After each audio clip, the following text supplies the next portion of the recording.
Assalamualaikum warahmatullahi wabarakatuh. Nama saya Nadia Hilisa. Saya dari kelas 5E. Di sini saya akan menjelaskan materi tentang pendidikan dan perubahan sosial budaya. Yang pertama, di sini saya akan menjelaskan pengertian perubahan sosial. Perubahan sosial adalah perubahan fungsi kebudayaan dan perilaku manusia dalam masyarakat dari keadaan tertentu ke keadaan lainnya. Perubahan sosial merupakan gejala yang ada pada kehidupan bermasyarakat yang dapat diketahui melalui perbandingan massa antara masyarakat yang terdahulu dengan masyarakat zaman sekarang. Jadi perubahan yang terjadi ini akan menimbulkan ketidaksesuaian struktur dan fungsi-fungsi dari unsur-unsur sosial yang ada dalam masyarakat seperti nilai, sikap, dan norma sosial. Selanjutnya, konsep-konsep perubahan sosial. Di dalam perubahan sosial terdapat berbagai unsur agar terjadi perubahan sosial baik yang disengaja maupun tidak disengaja. Konsep perubahan sosial dapat ditelusuri dan dipelajari lebih dalam. Konsep-konsep perubahan sosial meliputi yang pertama itu ada internalisasi, proses di mana seorang individu belajar untuk menanamkan segala perasaan, hasrat, dan emosi yang dibutuhkan selama hidupnya. Yang kedua ada sosialisasi, proses yang dilalui oleh seorang individu dari masa kanak-kanak hingga masa tua yang bertujuan untuk mempelajari pola-pola tindakan dan interaksi dalam kehidupan masyarakat. Yang ketiga ada enkulturasi, proses seorang individu dalam beradaptasi terhadap aturan, norma, dan adat istiadat yang ada di kehidupannya. Yang keempat ada diffusion atau penyebaran, suatu proses yang menyebabkan unsur-unsur kebudayaan dari suatu kelompok ke kelompok lainnya. Yang kelima ada akulturasi, percampuran dua kebudayaan tanpa menghilangkan unsur kepribadian budaya yang sebelumnya. Yang terakhir itu ada asimilasi, yaitu proses perpaduan dua kebudayaan yang lebih membaur dibandingkan akulturasi.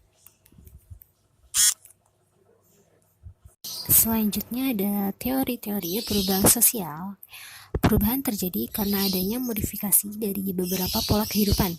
Ada berbagai kondisi yang menyebabkan terjadinya modifikasi tersebut. Kondisi tersebut dapat dijelaskan dengan beberapa teori perubahan sosial berikut. Yang pertama itu ada teori evolusi. Teori ini pada dasarnya berpijak pada perubahan yang memerlukan proses yang cukup panjang. Dalam proses tersebut, terdapat beberapa tahapan yang harus dilalui untuk mencapai perubahan yang diinginkan. Ada bermacam-macam teori tentang evolusi. Teori tersebut digolongkan ke dalam beberapa kategori, yaitu unilinear theories of evolution, universal theories of evolution, dan multilinear theories of evolution. Yang kedua itu ada teori konflik. Menurut pandangan teori ini, pertentangan atau konflik bermula dari pertikaian kelas antara kelompok yang menguasai modal atau pemerintahan dengan kelompok yang tertindas secara material, sehingga akan mengarah pada perubahan sosial. Teori ini memiliki prinsip bahwa konflik sosial dan perubahan sosial selalu melekat pada struktur masyarakat. Dua tokoh yang pemikirannya menjadi pedoman dalam teori konflik ini adalah Karl Marx dan Rolf Dahrendorf. Secara rinci, pandangan teori konflik lebih menitik beratkan pada hal berikut. Yang pertama itu ada setiap masyarakat terus-menerus berubah. Yang kedua itu setiap komponen masyarakat biasanya menunjang perubahan masyarakat. Yang ketiga, setiap masyarakat biasanya berada dalam ketegangan dan konflik. Yang terakhir itu kestabilan sosial akan tergantung pada tekanan terhadap golongan yang satu oleh golongan yang lainnya. Selanjutnya ada teori fungsional. Konsep yang berkembang dari teori ini adalah cultural lag atau kesenjangan budaya. Konsep ini mendukung teori fungsionalis untuk menjelaskan bahwa perubahan sosial tidak lepas dari hubungan antara unsur-unsur kebudayaan dalam masyarakat. Menurut teori ini, beberapa unsur kebudayaan bisa saja berubah dengan sangat cepat, sementara unsur yang lainnya tidak dapat mengikuti kecepatan perubahan unsur tersebut. Maka yang terjadi adalah ketertinggalan unsur yang berubah secara perlahan tersebut. Nah, ketertinggalan ini menyebabkan kesenjangan sosial atau cultural lag. Yang terakhir itu ada teori siklus. Teori ini mencoba melihat bahwa suatu perubahan sosial itu tidak dapat dikendalikan sepenuhnya oleh siapapun dan oleh apapun. Karena dalam masyarakat terdapat perputaran atau siklus yang harus diikutinya. Menurut teori ini, kebangkitan dan kemunduran suatu itu kebudayaan atau kehidupan sosial merupakan hal yang wajar dan tidak dapat dihindari.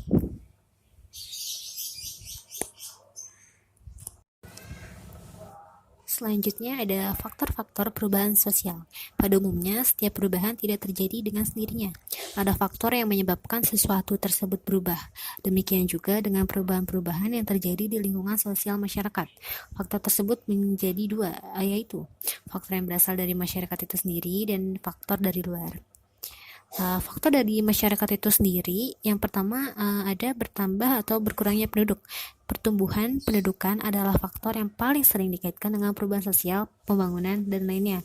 Pertumbuhan penduduk yang pesat merupakan faktor utama masyarakat melakukan tindakan perubahan. Perubahan tersebut lebih kepada perubahan yang menyangkut lembaga-lembaga kemasyarakatan. Lalu berkurangnya penduduk mungkin disebabkan oleh migrasi penduduk. Perpindahan penduduk mengakibatkan kekosongan di dalam aktivitas sosial, misalnya dalam pembagian kerja, stratifikasi sosial, dan mempengaruhi lembaga-lembaga kemasyarakatan lainnya. Selanjutnya, yang kedua, adanya penemuan-penemuan baru. Jalannya unsur-unsur kebudayaan baru tersebar ke lain-lain bagian dari masyarakat, dan cara-cara unsur kebudayaan baru diterima, dipelajari, dan akhirnya dipakai dalam masyarakat yang bersangkutan. Akibat adanya penemuan yang baru, masyarakat berpindah dan mengikuti penemuan tersebut yang memberikan dampak positif terhadap kehidupan mereka. Yang terakhir ada pertentangan. Dalam masyarakat, mungkin terdapat pola yang memungkinkan terjadinya perubahan sosial dan kebudayaan. Pertentangan-pertentangan tersebut mungkin terjadi antara sesama masyarakat di suatu tempat atau antar kelompok yang menyebabkan mereka melakukan perubahan untuk menghindari pertentangan yang lebih lanjut. Selanjutnya, faktor dari luar masyarakat yang menyebabkan terjadinya perubahan adalah yang pertama westernisasi dan dua lingkungan fisik. Selanjutnya ada faktor penghambat perubahan sosial. Di antara faktor-faktor pendukung yang telah ada, terdapat beberapa faktor yang dapat menghambat terjadinya perubahan sosial seperti kurangnya hubungan dengan masyarakat lain, perkembangan ilmu pengetahuan yang lambat, sikap masyarakat yang tertutup dan tradisional. Selanjutnya ada rasa takut akan terjadinya kegoyahan pada integrasi kebudayaan, prasangka terhadap hal-hal yang baru atau asing, atau sikap yang tertutup, terlalu berpegang teguh pada kebiasaan awam dan adat, menilai bahwa hidup ini pada hakikatnya tidak mungkin dapat diperbaiki. Yang terakhir itu adanya kepentingan lain yang tertanam dengan kuat. Selanjutnya, pendidikan sebagai social control dan social change. Pendidikan mengambil peran yang besar dalam kehidupan sosial bermasyarakat, di mana akan mempengaruhi perubahan sosial yang memiliki fungsi tersebut. Melakukan reproduksi budaya, difusi budaya, mengembangkan analis kultural terhadap kelembagaan tradisional, melakukan perubahan yang lebih mendasar terhadap institusi tradisional yang telah ketinggalan. Yang terakhir itu melakukan perubahan atau modifikasi tingkat ekonomi sosial tradisional. Yang terakhir, pendidikan dan pembaharuan masyarakat. Pendidikan sebagai suatu proses sosial dan terdapat berbagai jenis masyarakat, suatu kriteria untuk mengkritisi dan membangun pendidikan berimplikasi terhadap masyarakat yang ideal. Proses pendidikan yang mampu menghasilkan suatu generasi muda yang baik dapat membawa suatu perubahan sosial yang positif bagi suatu bangsa. Kesimpulan dari materi ini adalah sebagai masyarakat yang ideal harus mendukung adanya perubahan yang memberikan dampak positif bagi kehidupan dan kelangsungan hidup bermasyarakat. Sebagai seorang pendidik harus memberikan ilmu-ilmu yang berguna terhadap masyarakat dan peserta didik. Sebagai peserta didik haruslah dapat mengaplikasikan sikap, norma, nilai sesuai dengan ketentuan di dalam kehidupan masyarakat agar terciptanya hubungan yang harmonis dan pendukung aktif terhadap pendidikan. Mohon maaf bila ada kata-kata yang salah. Terima kasih atas perhatiannya. Wassalamualaikum warahmatullahi wabarakatuh.